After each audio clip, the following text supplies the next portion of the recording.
एक YouTube channel जिसके सिर्फ 3 दोस्त फेस पे हमेशा हंसी ले आते हैं। एक चैनल जिसका नाम सुनते ही याद आ जाता है जैन, नाजिम और वसीम। लेकिन सवाल ये है, राउंड 12 का असली मालिक कौन है? क्या ये चैनल तीनों का बराबर है या एक बंदा सब कुछ कंट्रोल करता है? और पैसा, उसका क्या सीन है? वीडियो में एंड तक बने रहो क्योंकि आज तुम्हें कुछ ऐसा सच जानने को मिलने वाला है जो शायद किसी ने कभी क्लियरली एक्सप्लेन ही नहीं करा। 2016 एक छोटा सा चैनल स्टार्ट होता है, राउंड टू हेल। जैन एक काम और composed character, Wasim full energy full मस्ती, नाजिम सबका मूड लिफ्ट करने वाला बंदा। 3 दोस्त, एक मिशन, इंडिया के सबसे बड़े कॉमेडी क्रिएटर बनना। आज राउंड टू हेल के 31 मिलियन प्लस सब्सक्राइबर्स हैं, इंडिया के टॉप 3 एंटरटेनमेंट यूट्यूब चैनल्स में से एक। लेकिन जब किसी चीज में इतना पैसा और पॉपुलैरिटी आता है तो एक बेसिक सवाल हर किसी के दिमाग में आता है, भाई इसका मालिक कौन है? राउंड 12 का स्टार्ट हुआ था एक मोबाइल फोन से और पहला वीडियो अपलोड होता है जो फ्लॉप हो गया। लेकिन उन्होंने गिव अप नहीं करा। जैन, वसीम और नाजिम तीनों ने मिलके कंटेंट बनाना स्टार्ट किया। एक फोन, एक माइक और 0 बजट। तब ओनरशिप का सवाल था ही नहीं क्योंकि पैसा था ही नहीं। लेकिन जैसे जैसे चैनल बड़ा होता गया, सिस्टम्स डेवलप होने लगे और अब यहाँ आता है असली ट्विस्ट।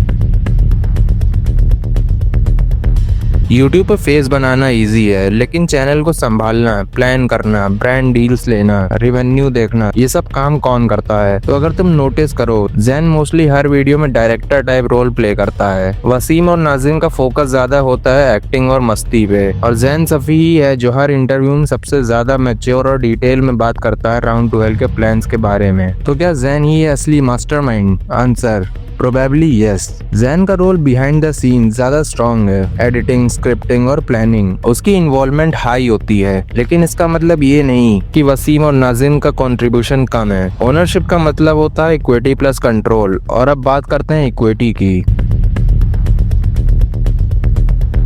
ऑफिशियली राउंड 12 एक रजिस्टर्ड कंपनी नहीं है पब्लिकली जिसके शेयर्स या स्ट्रक्चर किसी एमसीए या स्टार्टअप पोर्टल में मिल जाएं। लेकिन जैसे उनके स्केल और ब्रांड डील्स बढ़े वैसे उन्होंने बैकएंड में एक प्राइवेट फर्म जरूर बनाई होगी। सोर्सेज के अकॉर्डिंग उन्होंने अपनी अर्निंग को डिवाइड करने के लिए एक बेसिक मॉडल बनाया है। ब्रांड डील्स का डिवीजन, यूट्यूब एडसेंस रेवेन्यू का स्प्लिट, मर्चेंडाइज और इवेंट अर्निंग का मैनेजमेंट। और इस मॉडल में तीनों बराबर के पार्टनर हैं। यस, राउंड 12 का ओनरशिप मॉडल इक्वल पार्टनरशिप पे चल रहा है, लेकिन डिसीजन मेकिंग पावर काफी हद तक जैन सफी के पास है।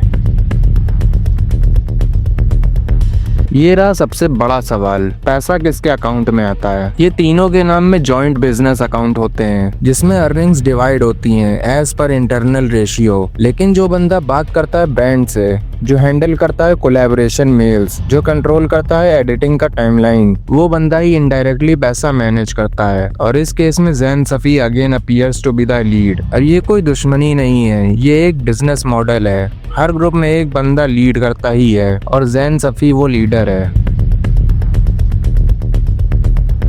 तुम सोच रहे होगे अगर जैन ही सब कुछ कंट्रोल करता है तो बाकी 2 बंदे एग्री क्यों हैं? जवाब, ट्रस्ट। जैन, नाजिम और वसीम ये बचपन के दोस्त हैं। इन्होंने साथ में स्ट्रगल किया, साथ में ऊपर आए, और यही रीजन है कि राउंड 12 में कभी कोई कंट्रोवर्सी नहीं हुई टीम के बीच। ये लोग पैसों के लिए नहीं, लेगेसी के लिए काम कर रहे हैं। जितनी दोस्ती इनके बीच है उतनी शायद किसी ग्रुप में नहीं। इसीलिए ये मॉडल इतने साल से सक्सेसफुल है बिना किसी ब्रेकअप के। जैसे जैसे राउंड 12 और बड़ा होगा उनको एक फॉर्मल कंपनी स्ट्रक्चर बनाना पड़ेगा। Multiple teams, departments, legal and finance head, सब कुछ चाहिए होगा। और तब हो सकता है उनको इक्विटी स्ट्रक्चर बनाना पड़े जिसमें क्लियरली लिखा हो कौन कितना % का मालिक है, कौन किस रोल में है, कौन किस चीज का डिसीजन लेगा। फिलहाल ये सब दोस्ती के भरोसे चल रहा है, लेकिन यूट्यूब के बाहर भी अब इनकी पॉपुलैरिटी बढ़ रही है। OTT, film offers, brand deals in crores. तो फ्यूचर में ये स्ट्रक्चर इवॉल्व करेगा और हो सकता है राउंड 12 के नाम एक मीडिया कंपनी बन जाए।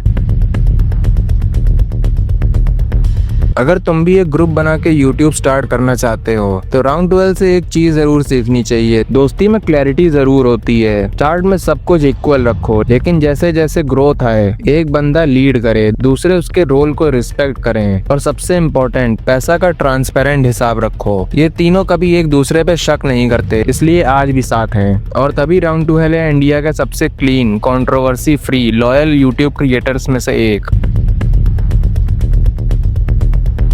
तो भाई अब जब भी तुम राउंड 12 का वीडियो देखो या सोचो कौन है इसका असली लीडर, तो याद रखना फेज 3 है, पर कंट्रोल काफी हद तक जैन सफी के हाथ में है। लेकिन इसका मतलब ये नहीं कि बाकी कम इम्पोर्टेंट है। ये तीनों मिलके ही राउंड 12 बनाते हैं, एक परफेक्ट ट्रायंगल जिसका बैलेंस ही उसकी स्ट्रेंथ है। और ये दोस्ती इन्हें फ्यूचर में और बड़ा बनाएगी। अगर तुम्हें वीडियो पसंद आई हो तो एक लाइक जरूर कर दो, चैनल को सब्सक्राइब करो और कमेंट में बताओ क्या तुम भी किसी ग्रुप के साथ यूट्यूब स्टार्ट करना चाहते हो। मिलते हैं अगले वीडियो में एक नए सीक्रेट के साथ।